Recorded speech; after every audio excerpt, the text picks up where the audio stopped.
Bagaimana agar supaya the beginning of the end itu dipercepat supaya tiba pada end itu. Kan itu yang kita ucapkan setahun lalu. Dan itu yang terjadi sekarang.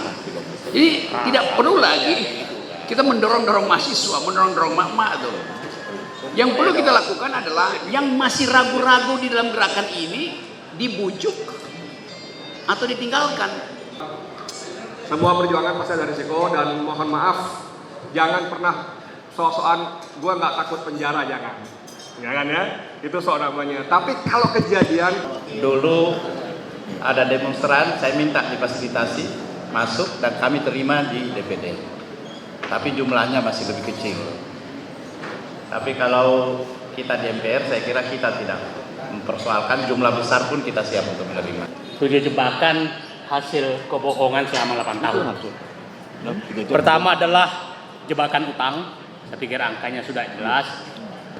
Dulu Pak Harto itu kan dulu utang BUMN dan utang pemerintah kan digabung. Sekarang udah dipisah.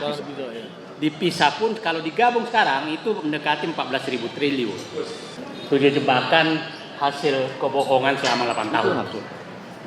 Pertama adalah jebakan utang. Saya pikir angkanya sudah jelas. Dulu Pak Harto itu kan dulu utang BUMN dan utang pemerintah kan digabung. Sekarang udah dipisah. Dipisah pun kalau digabung sekarang itu mendekati 14.000 triliun. Kalau kita mau serius mengakhiri ini, kalau kita lanjut 2024 bahwa Indonesia ini tidak mungkin selamat. Kan kita sudah menganalisis semua bahwa tidak mungkin kita menyelamatkan Indonesia dengan orang yang merusak Indonesia. Terjadi perpecahan di dalam kekuasaan, kekacauan lah ya. Dan juga saya lihat makin hari makin amburadul. Kalau Sri Mulyani mundur, itu sangat berdampak signifikan. Bagaimana kepentingan Cina di Indonesia ini? Saya lihat kepentingan Cina ini cukup besar dan semakin hari semakin besar dan semakin agresif. Ya, ini tuh kan tokoh-tokoh besar semua di sini, terkenal. Sangat diharapkan sebetulnya.